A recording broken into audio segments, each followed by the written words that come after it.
To you all, Eimear Burke here. Welcome to the second Fireside Chat brought to you by the Order of Bards, OBODs and Druids.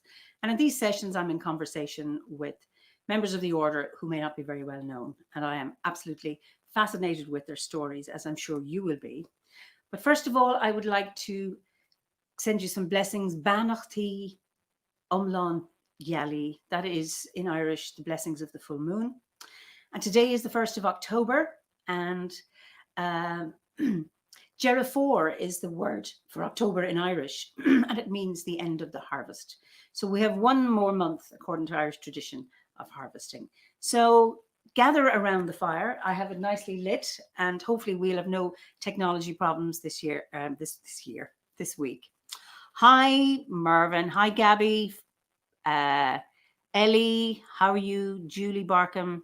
Luna Fireoak, Linda from Cairns, from Australia. Welcome, Julia from London. Welcome, all of you. And now I'm going to introduce my mystery guest for this evening. I'd like you to welcome Peter Cawston, who is from Glasgow. And welcome, Peter. And just checking to see if a few more people are coming.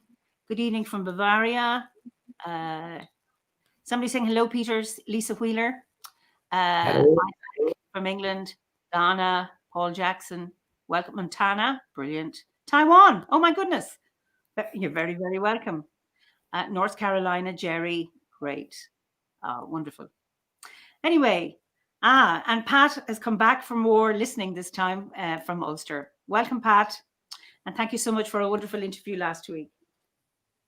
So, Peter, when we get started, I know you as long as I know Pat, actually. We met again at 6 years ago at Carr-Gomm and at the retreat there. And I think my memory of you is that you walked from the train station barefoot. Is that right? It wasn't barefoot. No, I arrived barefoot. Okay. It was about a 10-mile walk, I think. Yeah. But I was barefoot when I arrived. Yes, I remember walking down, and almost the first people I saw were you and Howard, and you just fulfilled all my images of what what Druids look like. I thought, I know I've arrived at the right place. Wonderful. I think you had a green kind of elf-like dress or woodland dress type thing, and Howard had a flowing white beard and a kilt on. In your, I thought, I think these must be the Druids. Hired for the weekend, and that was a wonderful time too. Yeah. So, just to ask you a little bit about yourself. So, just a little bit about background. So, what you do for a living? Because I know what you do, but I'd like other people to know who Peter Cawston is. Okay. So I live in Glasgow in Scotland. I have a little family. I'm married. I've got two boys, one of whom is in third year at university and the other one in his last year at secondary school. And I work as a GP. So I've worked as a GP in a housing suburb in Glasgow for 20 years now. I started there just the month that my older son was born. So in fact, 21 years now. Oh, congratulations. I remember you, okay, so why Druidry, or what is it that has drawn you to this path? Gosh. It's a really long story, but I think that's okay. Whole night. I think I come from a Christian background, and there was a long period within that where I was exploring a kind of broader spirituality, and especially kind of nature-based kind of spirituality within that kind of frame. So I own a community. I and Celtic spirituality, silent prayer. So that was the kind of journey within that. And I guess as I moved away from that, the kind of sort of deepest levels of me, I felt a connection with the earth, a connection with trees, especially. And for a little while, I was doing an annual kind of retreat of my own, so a retreat on my own, where I'd go and just walk in a wood or something and camp. Or I went to a silent retreat with the Cayley D, who are based up in Scotland near where I am. So they were all kind of staging posts. And then I started listening to Druidcast and liking the chat that I heard on that. So for a while, I kind of wondered whether that would become sort of part of my spirituality. I mean, I've been observing the seasons, and the festivals in my own way for a very long time, well before I went into kind of discovered OBOD. And when my boys were little, I would, sing to them at night about the moon and kind of all kinds of stuff, make up all. I had a tree Ogam kind of song that helped me to remember the trees that I'd sang to them. So it just more and more became part of kind of who I was. So kind of deciding to follow the Bardic course of OBOD back in 2013, it just kind of grew out of that, I suppose. It wasn't a kind of becoming a druid as such. It was just another part of who I was and what seemed kind of natural to me. And so I've enjoyed following that ever since. Wonderful. So you said, it wasn't the aim to become a druid. Do you see yourself as a druid? Regardless of the grade you're in?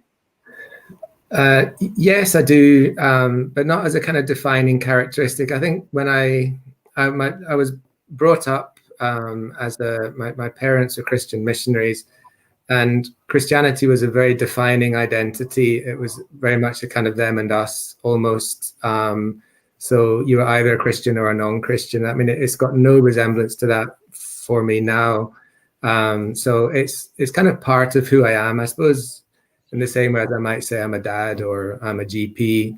It doesn't define me as such. It's just a kind of element of who I am, which is positive and which, I embrace, but it's not the be all and end all.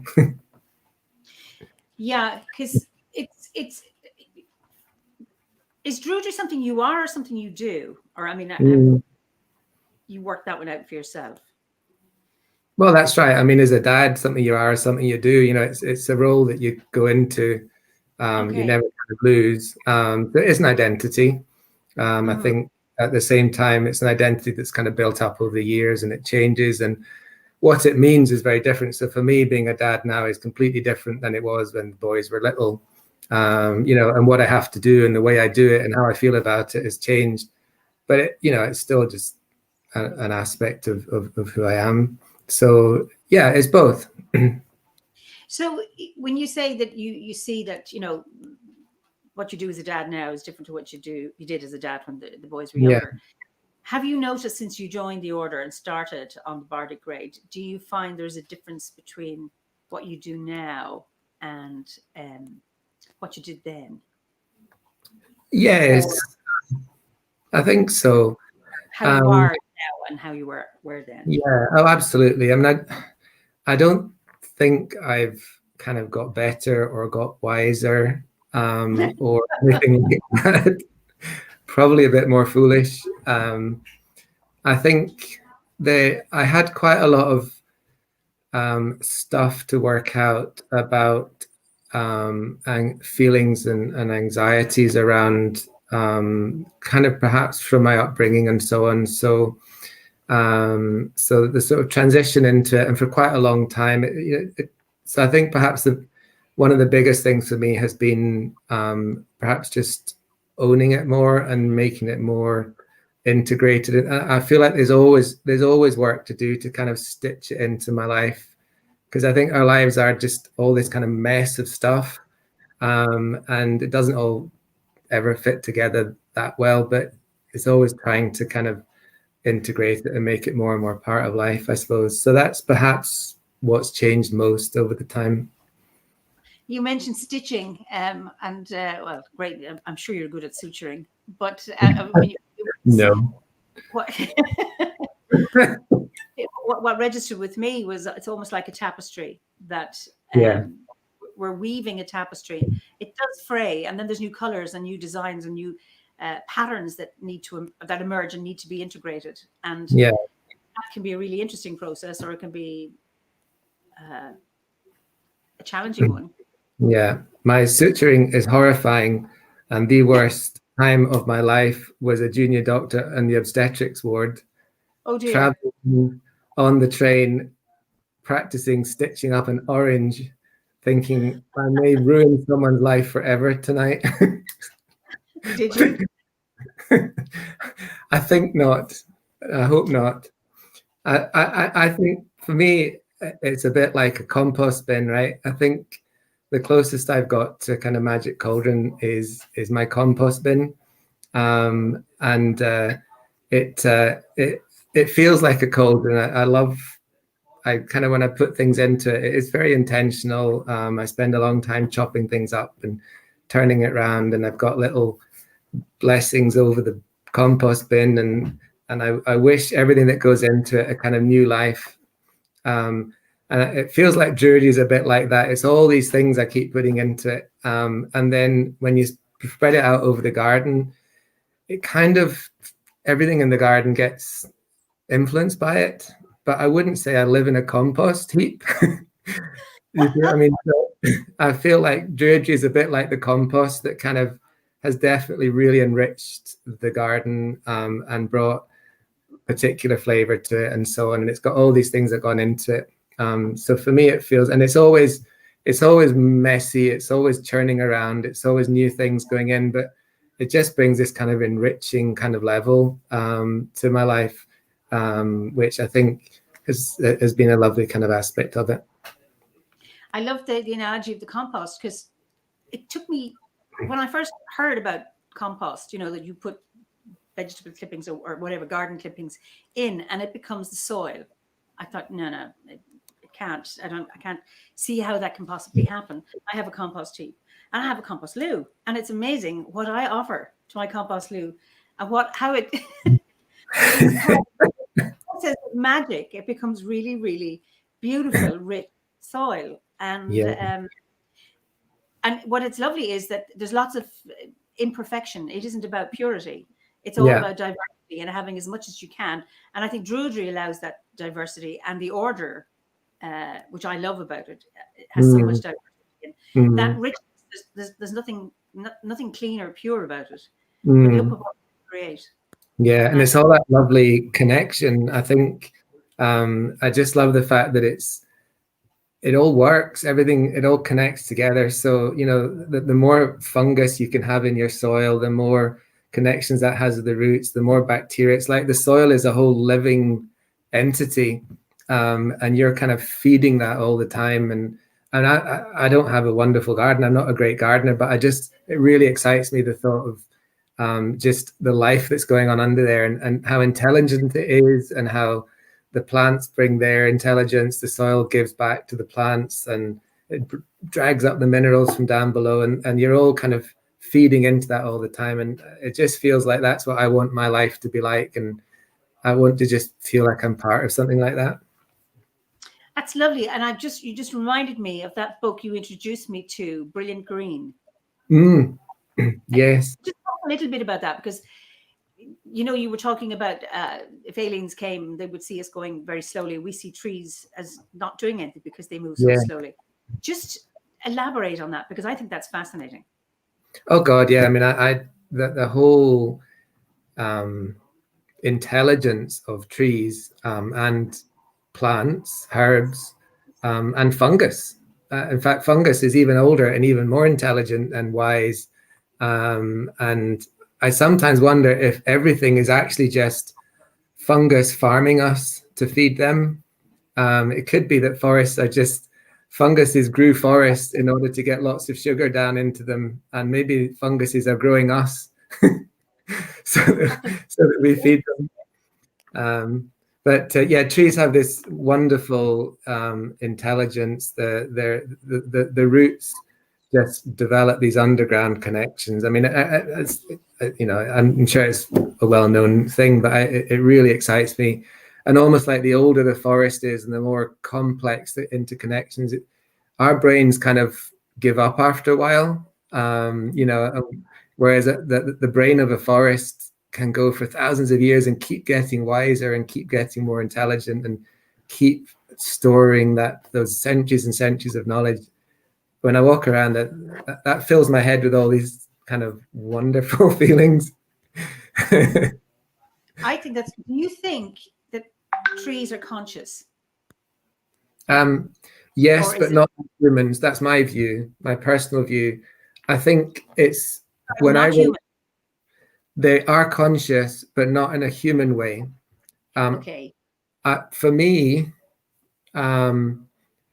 I relate to trees and plants as people, and I feel a real connection and a sense of, but I recognize that that's kind of because that's what I need.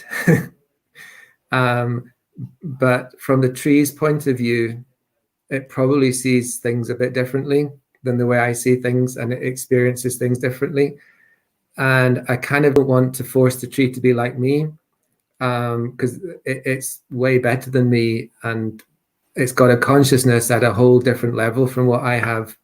And at the same time, I think being able to relate to as a person like me, I think it helps me and it's good for me, and it's lovely for me to be able to do that. And I love doing that with other people as well. I think it's amazing how that bonds people. I found with patients, actually, I don't talk kind of in particularly spiritual terms, in inverted commas, with patients, but so many people that I talk to have got that sense of somehow connecting to plants and trees and so on.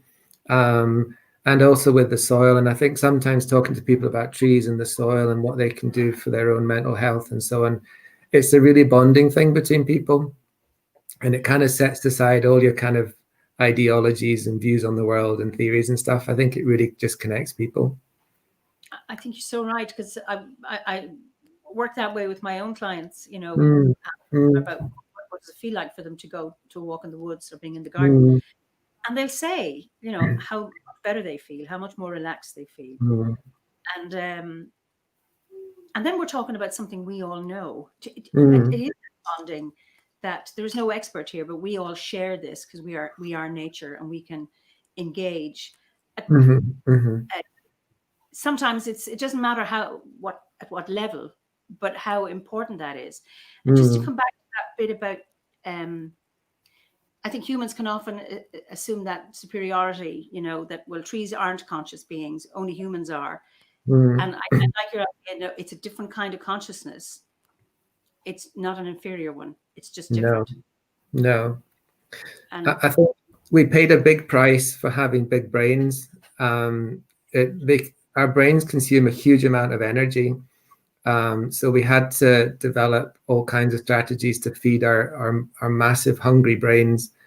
And in a sense, we're destroying the world to try and feed our hungry brains. And in a sense, the trees didn't grow brains like us. And it means they're way more efficient in how they use energy. But we kind of use our brains to make ourselves miserable a lot of the time. So, you know, but yeah, no, I've no doubt that trees are conscious at all. Well, I know I've felt that. Whether I don't think I'm being anthropomorphic, but when certain times in the woods, the trees will call out to me, and it's not the wind rustling in the leaves. And some trees will, and others won't, and I can sense it. So, I like the idea. Whether it's true or not, it helps me, and it's. I mean, any of our beliefs, as long as they're helpful to us, it doesn't matter whether they're. Well, we find science will back up everything we've always known anyway later on. But in the meantime, let's do what we do. Just what was your first spiritual experience? Oof.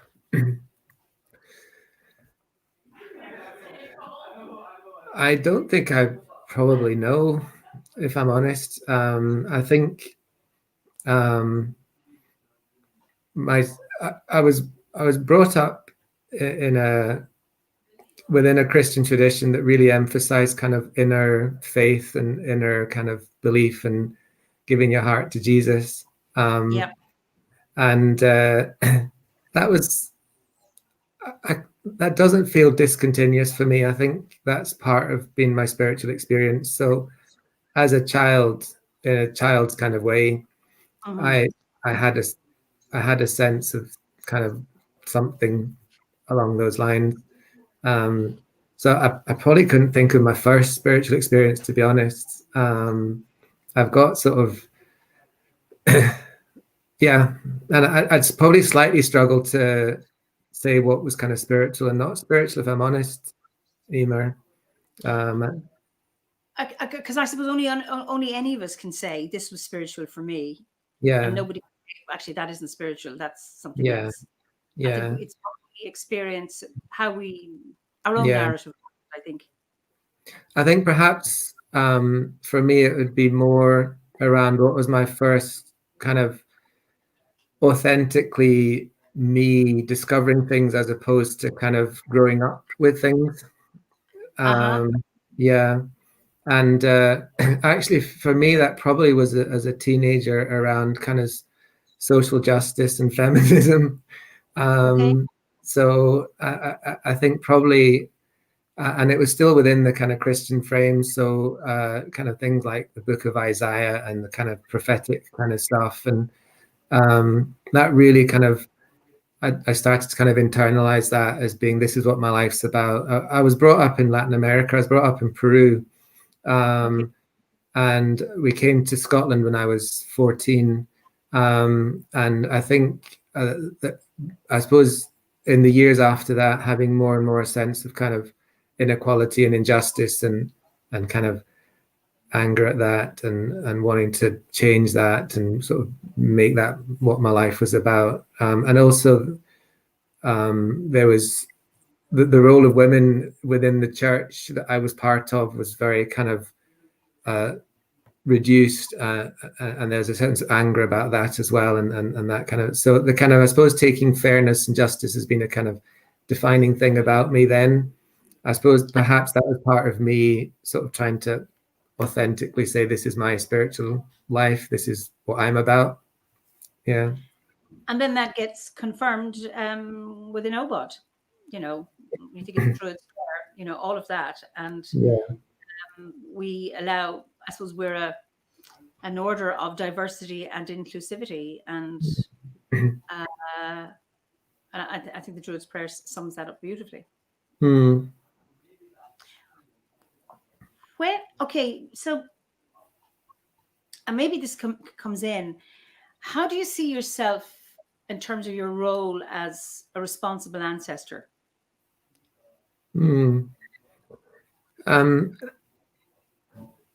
I think I think about that quite a lot. I think I very much have at one point in, I think it's the ovate lessons, there's this image of the X, and you're the kind of point in the X, and the those that have gone before kind of get wider and wider and wider in terms to kind of really encompass not just all people but all beings that have ever been. And then as it spreads out from you, it gets wider and wider and wider, and you're a kind of point in time at the middle of the X.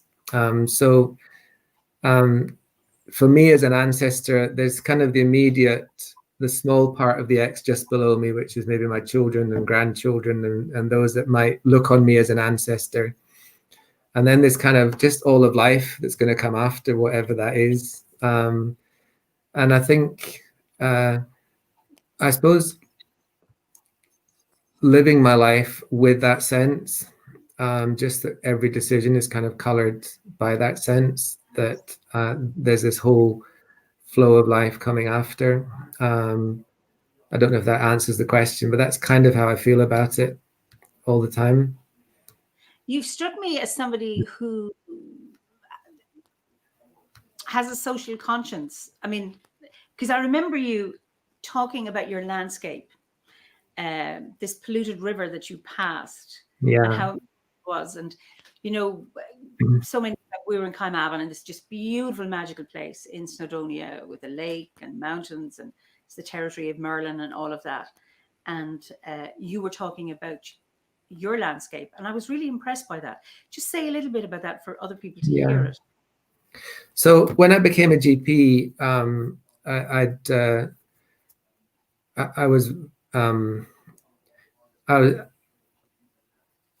for me, it was about working in a community and bringing about change, so I went to work in a community that was very marginalized, a lot of social problems. Actually, a very wonderful community as well. It's been a real privilege working there, and lots of really amazing people. But it was feeling that this was just an outworking of this kind of inner kind of thing inside me. So it's where I walk to work is down this little river called Carr-Gomm Burn. And it is not, I've taken other people on that walk, and all they see is the rubbish and the shopping trolley in the river and so on. I call it a river. It's a trickle. But we renamed our practice about 7 or 8 years ago after this trickle, because that's what made the valley. That's what's been given the fertility to the land. That's the goddess. I've paid homage to that river for years and years and years, and stopped and put coins into it and asked for blessings, and because that's the source of the whole valley where this housing scheme is built. And I think just the sense that it's still nature, it's still life, it's still pure and wonderful in all the messiness and all the kind of problems with drugs and all the problems with violence and all the problems with housing and all the stuff that I see every day and all the awful abuse that's gone on. And at the same time, all the amazing people that, bringing up kids and, having wonderful lives.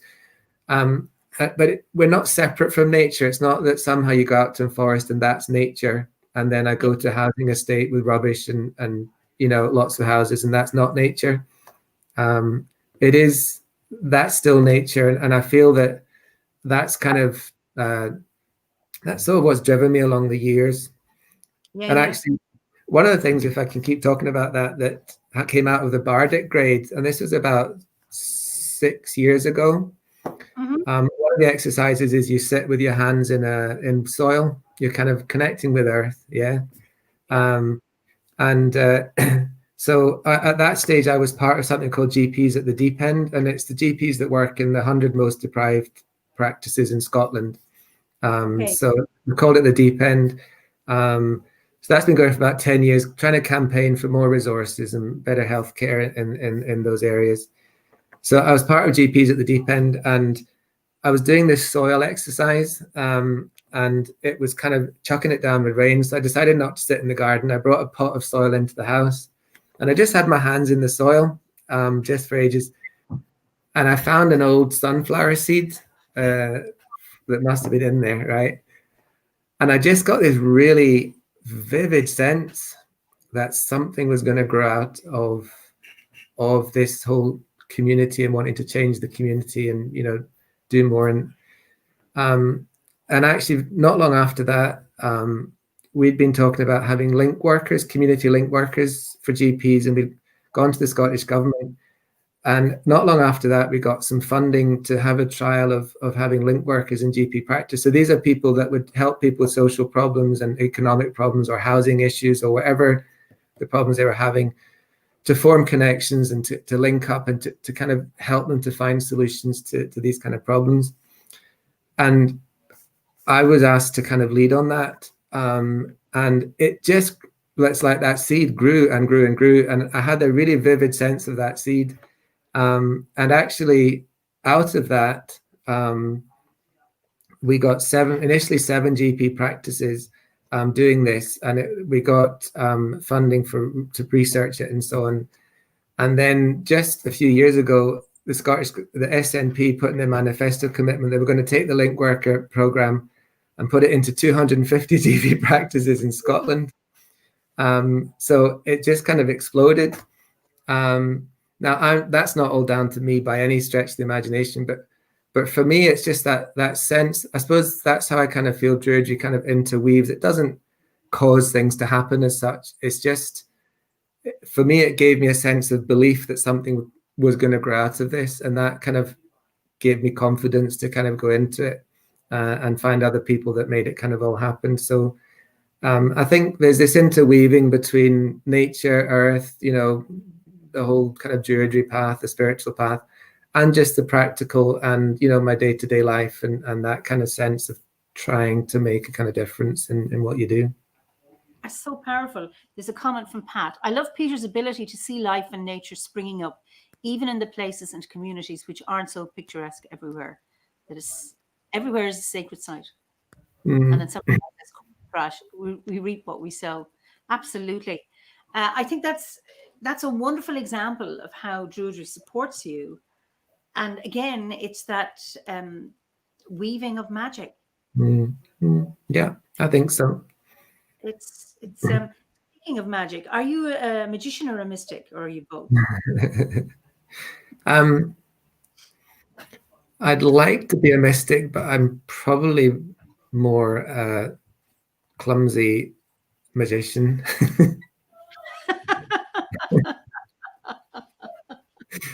Would you like to elaborate on that?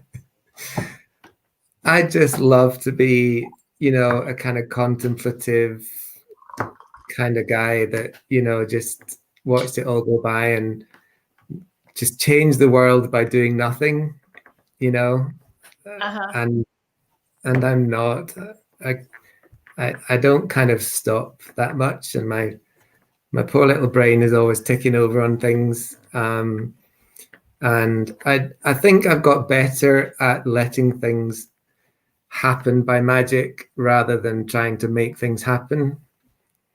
Okay. But I still always want to talk things into happening rather than stepping back and letting them happen of their own accord.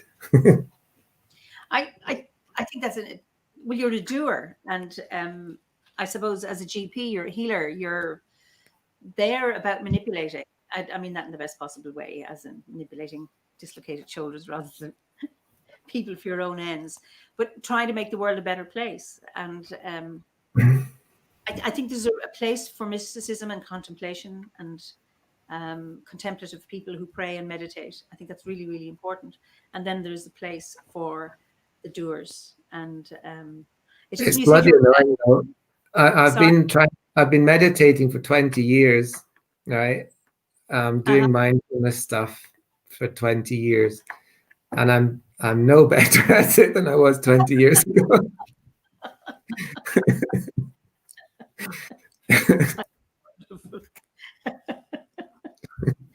But I know you may not be a great meditator, but certainly you're full of awen or imas because you're a poet.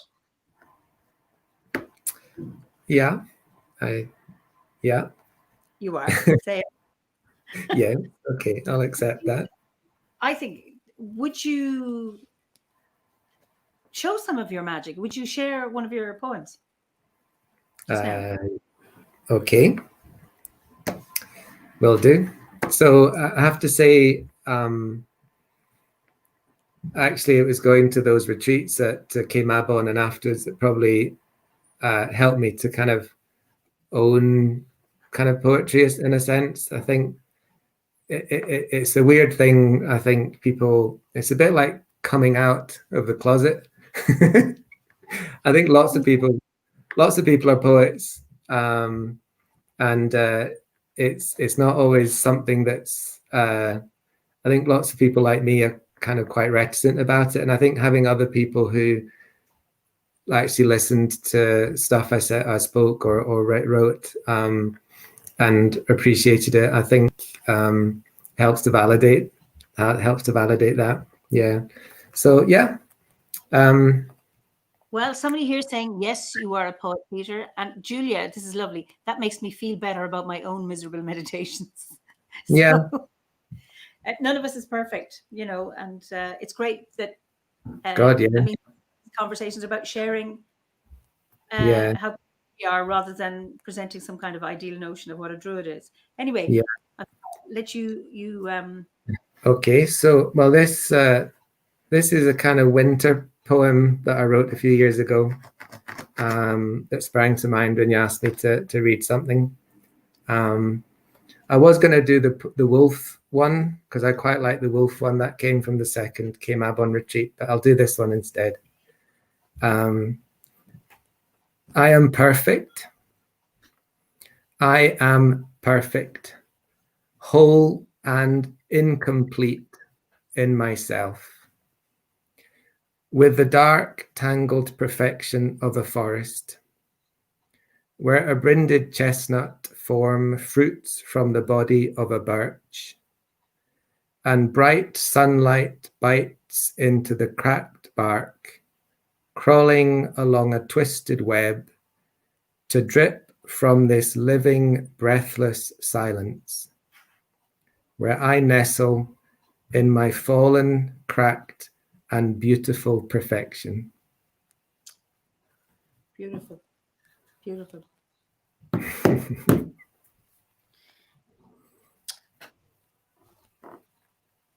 I think somebody might have asked at some of the earlier questions, which grade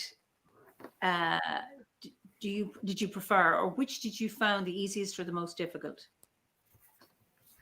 I definitely couldn't say which I preferred. I'm just kind of between grades at the moment, just about to start the Druid kind of thing. I really loved the Bardic grade. It was just an explosion of kind of opening up to myself and I suppose finding my own voice and just allowing myself to be a bit more myself.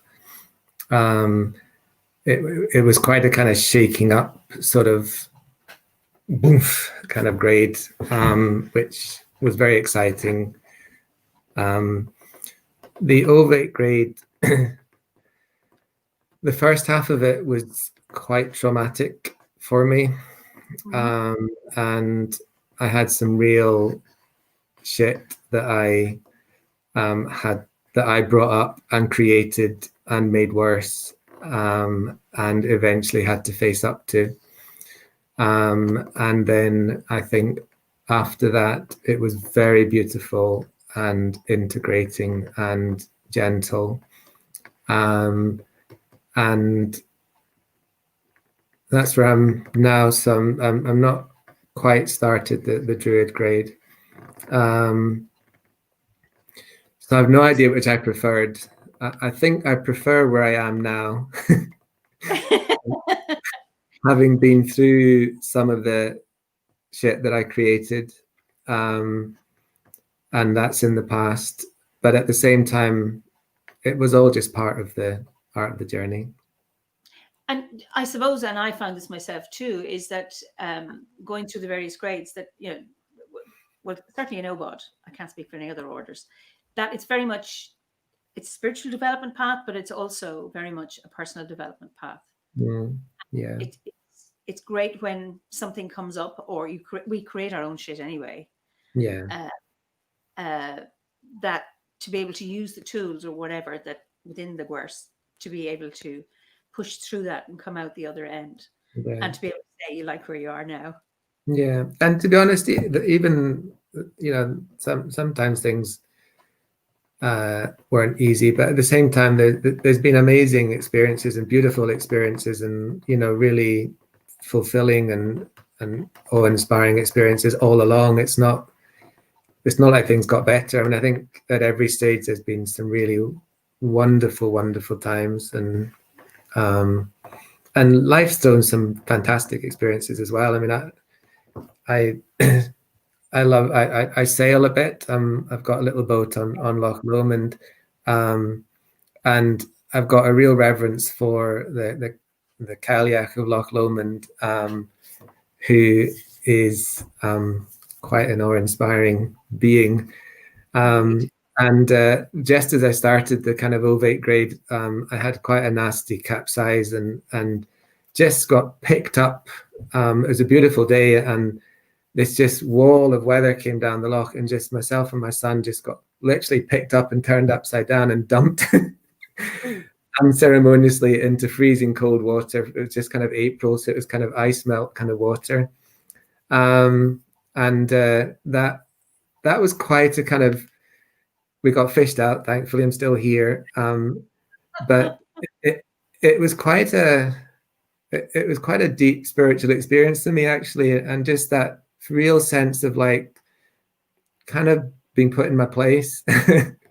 And actually, just this last summer there, perhaps towards the end of the ovate thing, my son and I went for another sail for a week. We went up the North End, and we sailed back down in this ridiculous wind. Thankfully, I probably knew a little bit more than I did the first time round. But just seeing the loch, seeing the froth on the water, the wind, the waves churning up on the rocks, just being in the middle of it was just the most amazing experience of just feeling that connection with this place. I got lots and lots of connections with Loch Lomond and with the islands there and so on. But I think there have been moments like that throughout the kind of the past 7 years that have just felt me really connected to the energy of the water and so on. So there's just always these things coming out of the blue just to just inspire you. And, you know, in that sense, it's not a journey. In that sense, it's just, you never know when the next thing is going to come around the corner and just be amazing. I think that is so exquisite and so beautiful. Would you say then, in terms of special sacred site to you, that Loch Lomond is would be your favorite? It's part of the landscape. So what has really developed over the years has been the real deep connections with areas round about Glasgow. So I have a waterfall, which is kind of my sacred grove. It's in a deep crack in the ground, so it's really hidden away. So I can go there and just be on my own, do ritual, bathe in the water, do what I like, and no one sees you. Glasgow's amazing because you can be away from people and on your own within 15 minutes. Wow. Anytime you want. So it's a huge city, and at the same time you can be completely on your own whenever you like. So it's got a bit of both. And then sorry, there's a countryside very close to the city, you mean? No, there's two kind of hill ranges nearby, and then beyond the hill ranges you've got the kind of Loch Lomond area, and then you've got the kind of low highlands further north. And it's got this incredible kind of heritage of chambered cairns and standing stones, waterfalls, caves, quite a lot of forests and woods. So I've really spent the years just exploring that, finding places where I've do ritual, form a connection with, learning about some of the kind of, particularly the names of places and what that tells us about the stories behind them. And so Loch Lomond is a kind of liminal space between the kind of Brythonic Welsh-speaking culture of Strathclyde, which Glasgow was part of, and the kind of Dalriadan Gaelic-speaking culture that's kind of the sort of Irish and west of Scotland sort of common culture. So Glasgow's kind of on the boundary between them. So a lot of names in Glasgow are kind of, as I understand it, kind of Welsh or kind of Brythonic kind of origin. So it just feels like you're living on this lovely kind of boundary kind of world.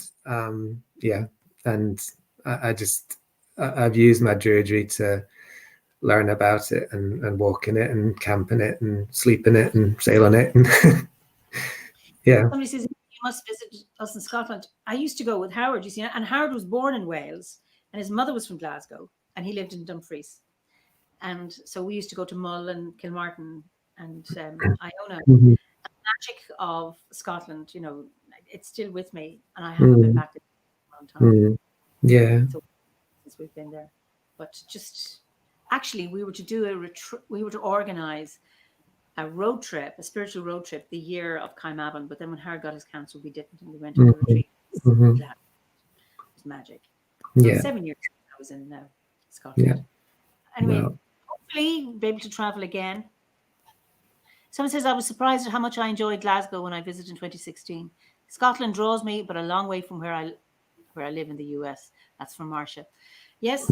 And okay, so Scotland is really, really important to you. Is there any place you'd like to visit that you haven't been to? I've been to Ireland once, and a wonderful, hospitable place. But I feel that apart from your back garden and the wonderful road trip you took us on, I don't know Ireland at all. So I would like to visit Ireland.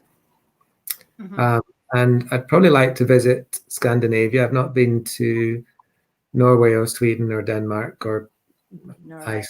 So just when you were describing Glasgow being full of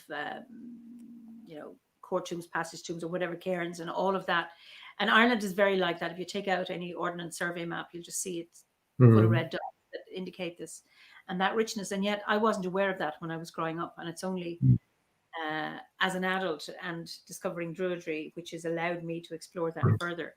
So yeah. Now, is there anything, I know you say this Druid path has changed your life in many, many ways. Is there any particular Druid teaching that changed you profoundly, or anything that I think the practices are probably been the most important thing for me. So maybe a couple of things spring to mind. One would be the sort of connecting with your ancestry, and in particular, I went up to some standing stones just kind of north of here, and it's an exercise where you step back into your ancestors' feet and kind of walk in their shoes a bit,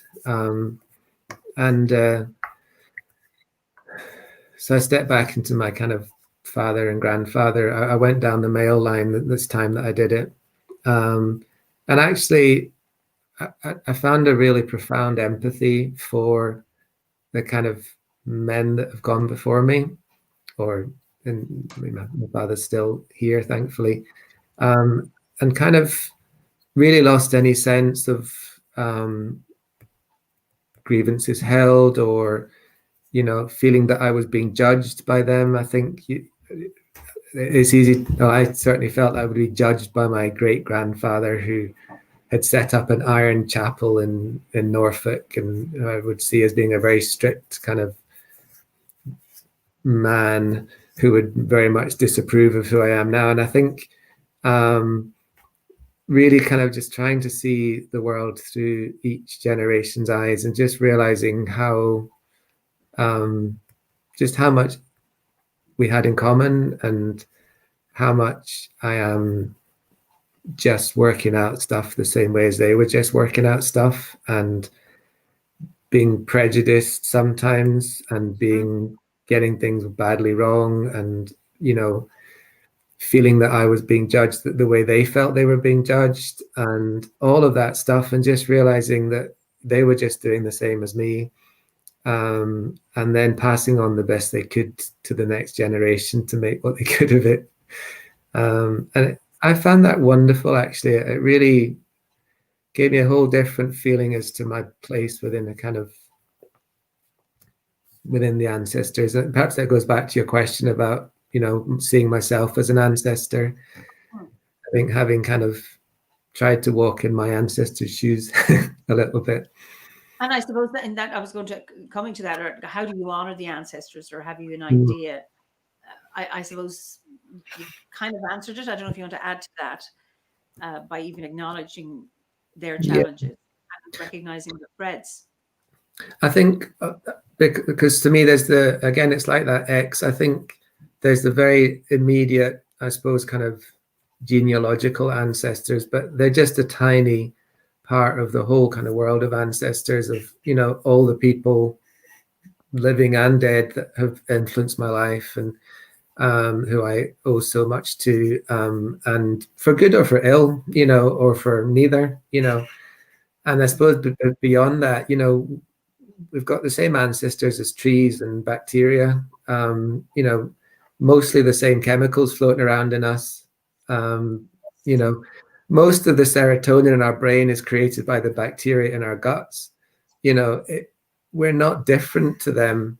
So I think it's something like 3/4 of serotonin is produced by the bacteria in your gut. Something like that. I made that figure up, but so bugs make us happy. Yeah. So it's not like we're different things. Most of us is bacteria and fungi. Wonderful. So just that sense of they're my ancestors too. The bacteria live in my gut that basically decide if I'm going to be happy or sad today. I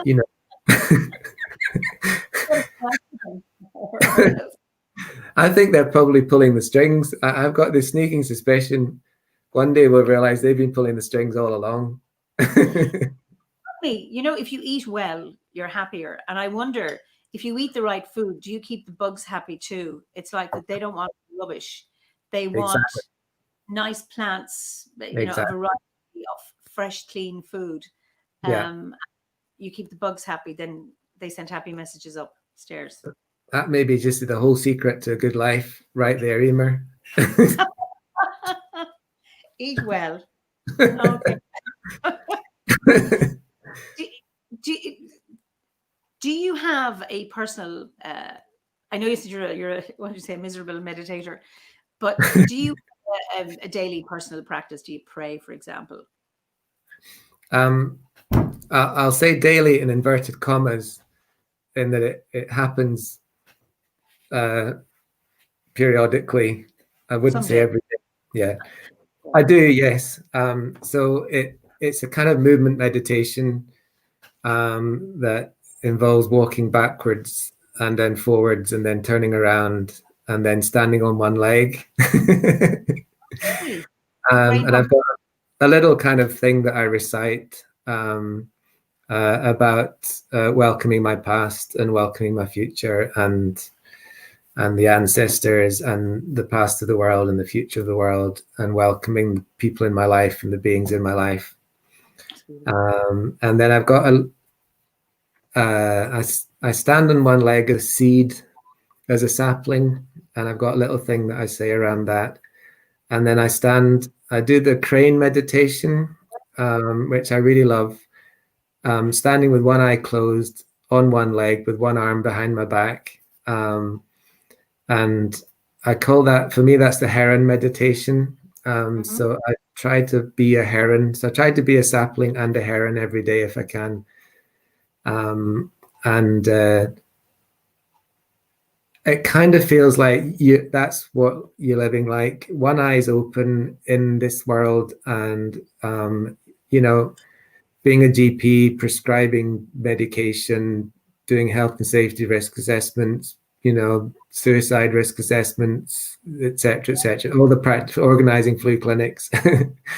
And then the other eye is closed, and there's this whole other world that's just always flowing there, always living away, and you're kind of standing on one leg, balancing between the two, and it's actually not that terrible. I think so that's my way of reminding myself of the things that I value in my life. And if I've got time, I do a kind of do the 4 elements and the spirit as well, just to kind of try and integrate myself. So I do bits of that or all of it. And that's very simple, and having a simple practice is quite beautiful.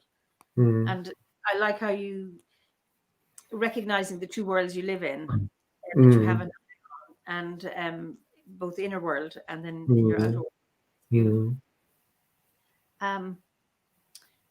what would you say? What's been your greatest achievement? Like, what are you most proud of?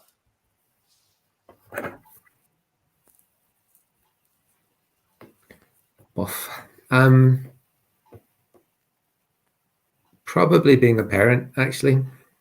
I think there's something pretty special about being at the stage I'm at now, where kind of my boys are kind of young men, and just loving. I mean, there are teenage years have been good, and they're now kind of late teenage, early 20s, and I suppose you just think, wow, it's not an achievement. I mean, they've achieved that despite me rather than because of me, but I still take the credit for it. I think it's lovely if your children can do well, whatever that means. I'm not talking about, all having PhDs and millions in spite of you. Exactly. But to me, that's all the achievements happen despite rather than because, you're part of something, and then you have the satisfaction of seeing something good happen. But for example, our practice won practice of the year a few years ago, and that was like a really good achievement. But once it's achieved, it's gone. It's not like, I think there's not like there's some point in your life where someone comes along and says your life has been, it's all fine, well done, you've succeeded, you've achieved it. Everything you achieve is transitory. And the next year you'll have screwed up, and or it'll be gone, or I think for me, what's been quite helpful the last few years is realizing that there is no one at the end of your life that tells you did it right, well done. It's never going to happen. And you put that out for yourself. Yeah. Speaking of the end, well, we're not going to the end of your life yet, but what is the biggest challenge that you've overcome?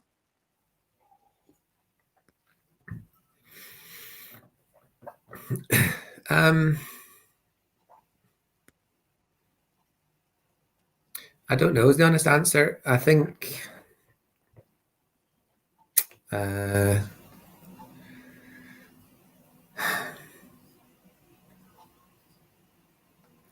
don't know if it's a bit like the achievement thing.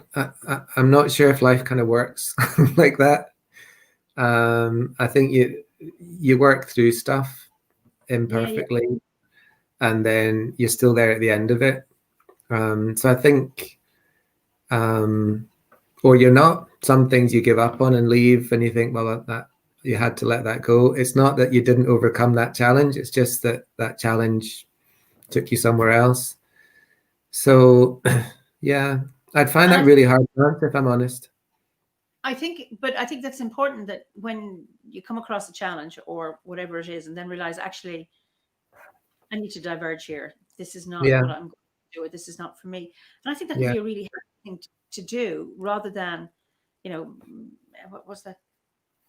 Hitting a dead horse, continuing to do something when it's like, this isn't working. Yeah. And we talk about psychotherapy. Why continue to do more of the same that doesn't work? Yeah. Just deviate, diverge, and go something else. And I mean, I think that's a huge learning. Yeah. Do you have any regrets? Yes. I don't want to.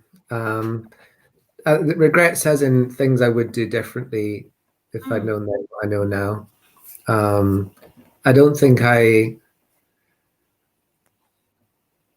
and things that I've had to own with others and say, I'm taking ownership that I shouldn't have done that or said that or been like that. But again, it's a bit like the achievements thing. It's almost that possibly is your biggest achievement. Perhaps that is my biggest achievement, is learning to own the stuff that I've got badly wrong. And just learning to own my stuff and say, well, actually, this is just me. I've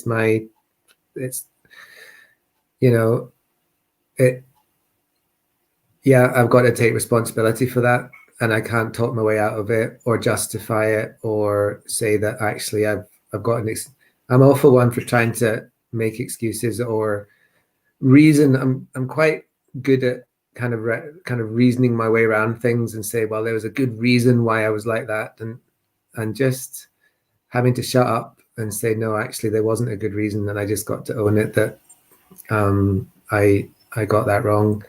I find that really hard, really, really hard. So maybe that's my biggest achievements, is learning to take responsibility.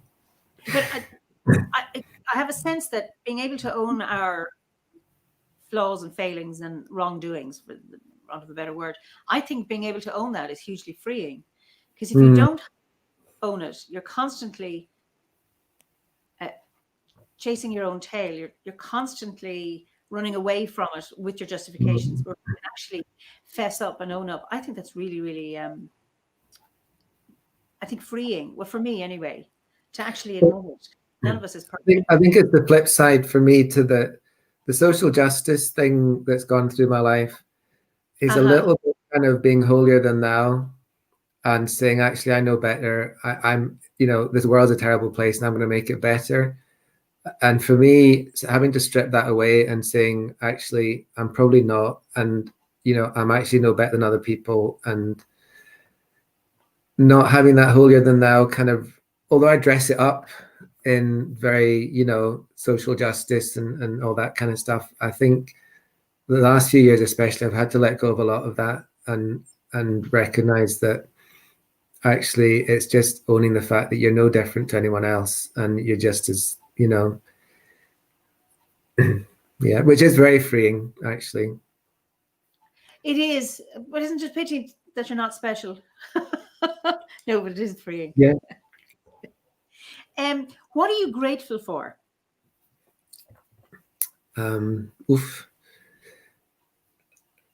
That's like the air that you breathe. I do genuinely feel gratitude, just like the engine that makes your life worth living. I think I'm just walking outside and standing on the grass, or looking in the compost bin, or watching squirrels, or seeing my family, or, to be honest, even going to work. Quite often I just stand there and I feel really grateful.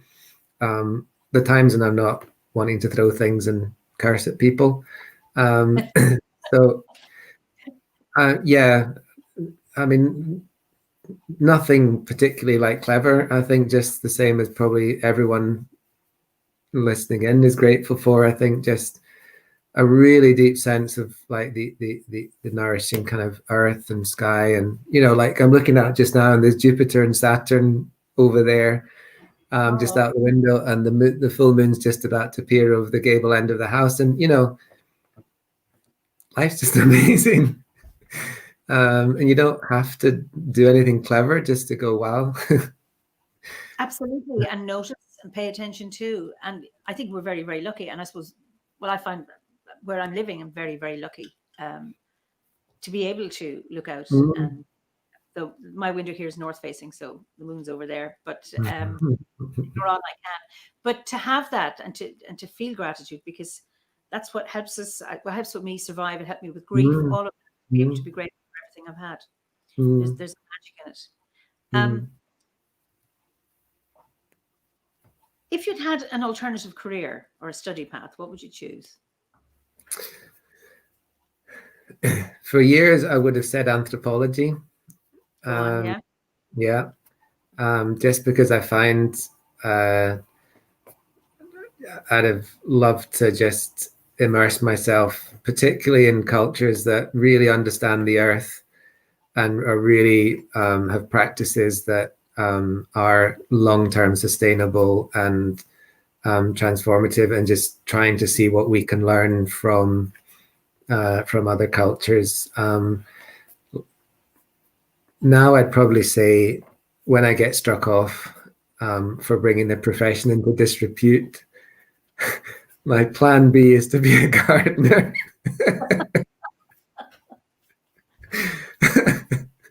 You still save the world as a gardener. That is brilliant. Yes. I would just love to just dig compost for the rest of my days and do forest gardening. I'd be absolutely dreadful at it, but I wouldn't care. Oh, I love it. Just one concern you have for the modern world.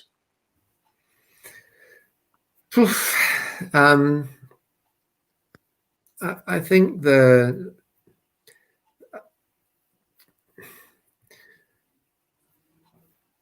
killing species, killing our home, it's because we don't recognize our home as a person. We don't recognize other beings as people, and we think it's okay. Deep down, we think it's somehow okay, and so I'd love to help people see that things have names and personalities and are living beings like them. I think we find it much harder to kill off people that we recognize as being like us, and I think I'd absolutely love in some tiny way to help people to see that. I think we're just destroying, even just in the UK, we're destroying species. Yep. Whole species, let alone individual members of those species at a horrifying rate. And that really, that terrifies me and saddens me. Indeed. Likewise. So that's your concern. So what gives you hope about the modern world? Lots. I think I'm a huge fan of young people. I think they're so much more sorted than I ever was, than I still am. I mean, my son is the wise counselor in our family. I love the kind of just the knowledge that they have and the self-confidence that so many young people I know have, and even younger patients in the practice. I love how they talk to me, and they're not deferential. They're not kind of, I don't know. Yeah, there's loads. I've got lots of hope, I think. Yeah. Yeah, it strikes me when I think of my own two children, how woke they are compared to what I was. And I was compliant and conformist. People think I was wild. I wasn't. I just wanted to be a good girl and never stray. I didn't grow up until my mid-20s. That's when I began to. I didn't rebel because I was too old to rebel at that stage. I just started doing my thing. But when I see integrity and the confidence they have, I go, wow, I'd never have done that. I wouldn't have had the guts to do it. And I always admired people who had guts, but I didn't. And I have guts now, I think. But I think it's lovely to see, younger people having it earlier on. Absolutely, yeah. Is there a person in your life or like an influential person from history that you admire? Not really, actually. I think that's most influenced me probably has been perhaps writers and poets. I don't know. I love John Clare, for example. What was he, 17th century or early 18th century? I just love his way of looking at the world and just how he was so immersed in like noticing, you can describe a nest with a bird sitting in it. Like I've never seen a bird sitting in a nest. I'm much too kind of clumsy. Whereas he's actually the mother. Yeah. Okay. Yeah. He's actually, so I think, or Jared Manley Hopkins and the way he felt the kind of inside of things, and was able to put that into words. I absolutely love. So I think there's lots of kind of things I read or think about that have kind of, I really admire. I wouldn't say there's an individual in history that I probably, Pat had a great answer last week. She had one up her sleeve when I saw that. I thought, well done, Pat. And I racked my brain, and then I thought, you know what? I'd just been making one up for the sake of looking impressive, so I'm not going to, because by this stage I'll not be looking impressive anyway, so there's no point. Some wonderful comments about you. Somebody, I need to read it. Somebody loves John Clare too. Okay. Where is it? What a wonderful conversation. The OBOD family is so beautiful. Proud to be a part, and Peter is a fabulous example to us. So great to see deep honesty. It can be difficult for many to own their own baggage. Going within is it is freeing. So there you are. There's some lovely comments. What a lovely, genuine human being. So there you are. You're going to have to accept that. You know what? That's actually, when I first started in the area that I'm working in now, I was very kind of radical and kind of socialistically and stuff. And we had this action research program, and we did some action research into kind of what health services were like and so on. And we had this lovely thing where we had these discussion groups, and we transcribed what they said and wrote down all their words, and then had a kind of research project. But the research team were people that lived in the area. And in fact, one of the research group was learning to read, and she was using the transcripts of what had been written down in order to learn to read. She was taking them to her English teacher, and she's learning to read so that she could contribute to our little research thing. And one of the words that they used was genuine, and genuine had a whole depth of meaning to it. So I very much appreciate someone saying about being genuine, because they were asking about a doctor could either be cheeky or genuine, and from the sound of it, they said exactly the same thing. The two stories of the doctor telling someone off for smoking. One doctor was being cheeky, and the other doctor was being genuine, and they both said exactly the same bloody thing. And it was where it came from. And I think for them, that was what they looked for, was kind of genuineness. So I think that's what the kind of, for me, real spirituality is about, trying to access that genuine part of you. And that, anyway, I'll shut up. Hey, when and why would you fight? I think I'm too much of a coward. I would probably run away. I think fight and flight is definitely on the flight side for me. I'd be very brave about talking about something, saying how cross I was, but if it came down to fighting, I'm quite a coward. Or are you a pacifist? Yeah. I mean, I genuinely, I'm actually okay with conflict. I think I'm certainly at work, I've been in a lot of conflict. And to be fair, I've been threatened by patients, and I've been in, physically situations where I felt threatened. So I do like to I'm not afraid of conflict as such. I think conflict's really important, and trying to avoid conflict's pointless. And so I like to resolve conflict, or to stand my ground in terms of verbally. To be honest, there's not that, I think as a society, we're not that physically violent. I mean, I've witnessed physical violence, but it's not that common. So, but conflict's everywhere.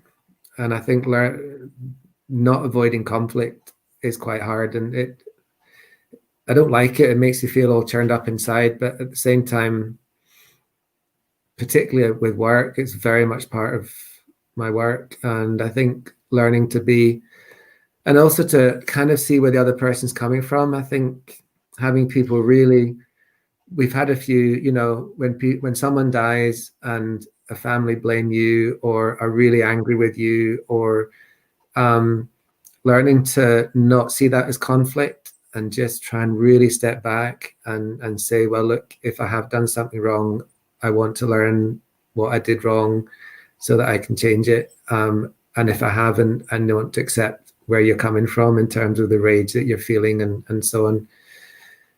So that's hard, and I'm not terribly good at it, but I'm definitely trying to learn to kind of approach conflict at quite a distance, as if I'm engaged in it, but also step back from it and watching it happen. There's also this thing about choosing your battles, knowing Absolutely. when either verbally fight or whatever, and when to walk away. Yeah. And again, a gift to be able to see what's behind the anger and the pain. Yeah. Yeah. Yeah. Giving you jip, and so much of that is just grief, pain, sadness, sorrow, and get expressed. Someone has to be blamed, and you're in the fire. I think working in the NHS for 20 years or more now, I think you definitely carry a lot of rage at a lot of the injustices and a lot of the way things are done, and battles that I've fought kind of like Don Quixote type thing, just tilting at windmills. And I've definitely been aware that there's a kind of quite a lot of accumulated years of probably almost trauma from working in the NHS.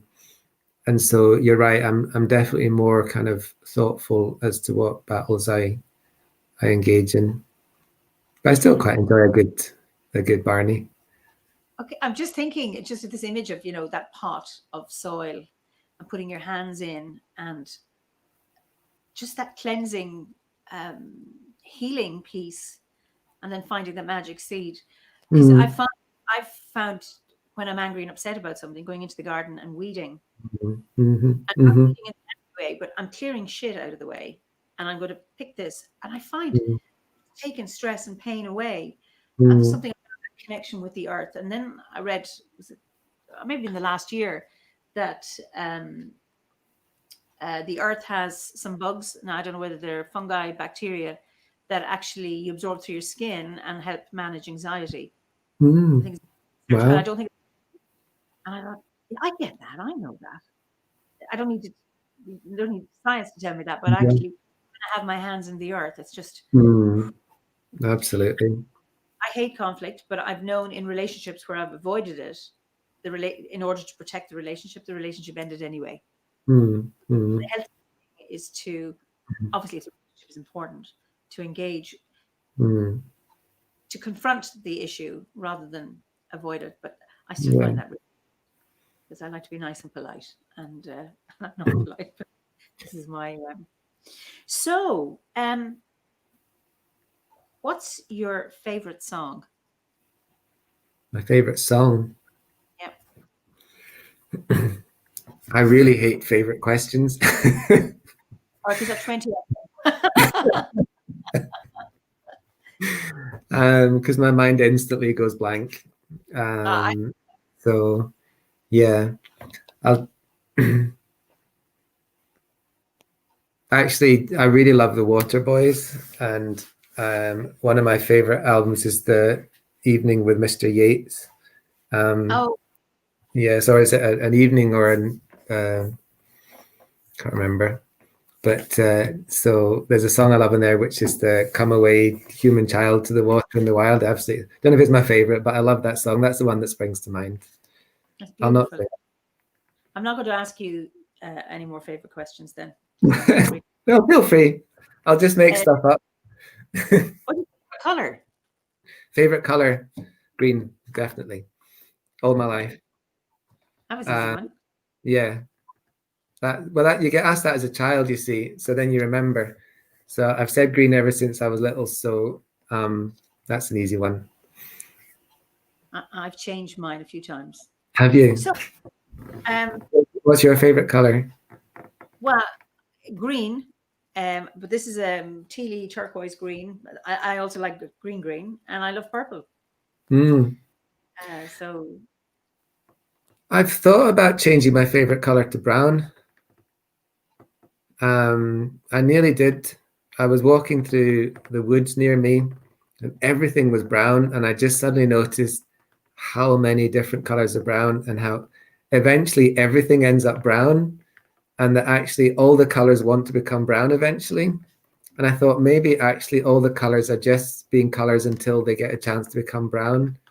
That's a I thought really interesting. maybe brown is the ultimate color for everything. So maybe one day my favorite color will be brown. That's an interesting one, because yeah, you're right. Everything does go brown. So there's colors I have that are favorite that I like to wear, but if I'm out in the landscape, my eyes look for green. And I remember flying back from, I lived in Lesotho in Southern Africa, and I was there in our summer, but their winter, and everything is brown.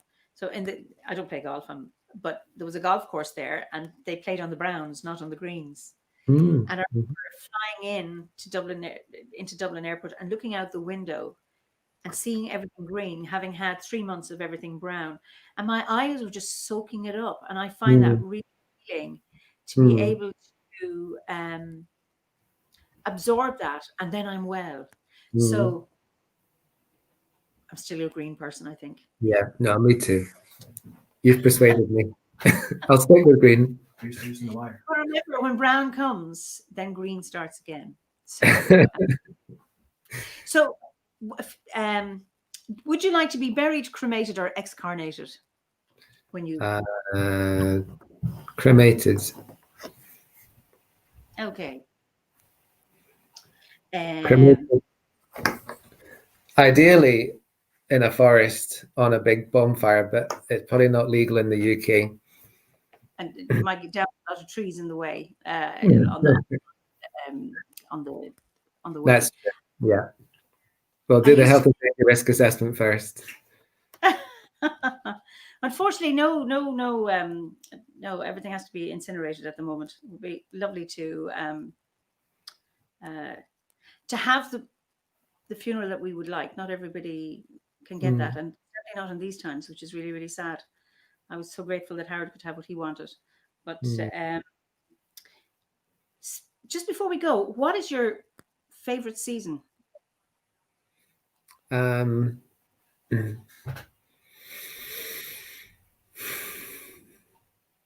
Probably whichever season I'm in. If I'm honest, I at the moment I'd say autumn, but that's probably because that's where we're at just now. So I love the change of seasons. I think I get really excited when one season's going into the next. So at the moment, what I really love is when all the stars come back, and you don't have to, because in the summer you don't see, the stars are really faint. It never gets properly dark, certainly not up in Scotland. And so all the stars come back in autumn, and also the robins take over from the blackbirds. So in summer, the kind of background noise is kind of blackbirds to all the other birds, but they're kind of, and then there's a sudden point where suddenly the background noise is robins, and the blackbirds all pipe down. So they seem to have a point in the year when they sort of hand over to each other in terms of song. So we're at that point just now. The robins have started getting much louder, and the blackbirds are getting quieter, and I find that really exciting. So I like the change of seasons. That's wonderful. I love this climate, and I love the fact that we have 4 seasons, and sometimes 4 one day, but have that variety. Okay, which is your favorite festival? Of the eightfold wheel of the year. Probably Eimear.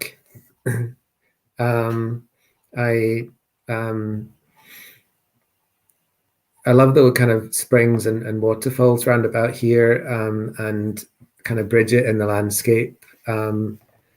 So definitely Eimear or Samhain.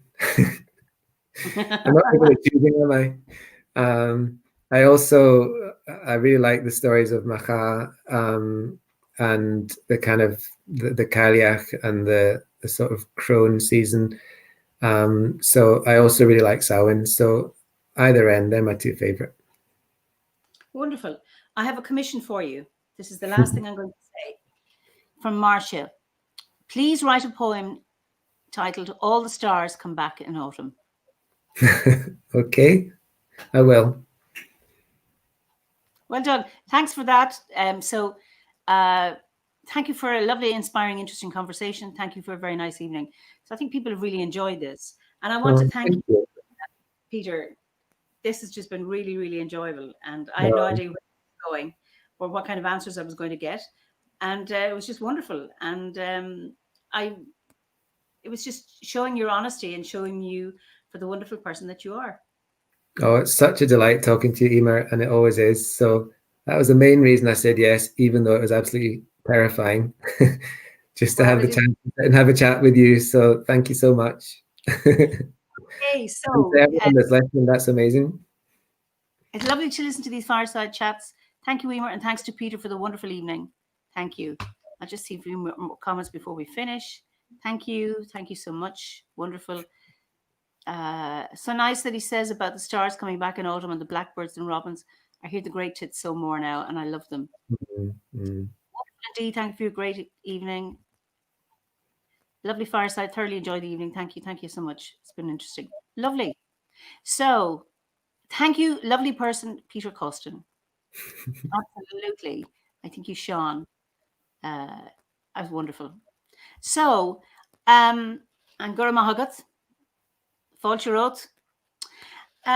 So thank you, everybody. I will be back here next Thursday with another guest, another member of the order that I hope you'll join us for what I imagine will be a very interesting conversation too. So Ihawa Agriv Slán Gafoil. Until next week, I'm not going to try and do this.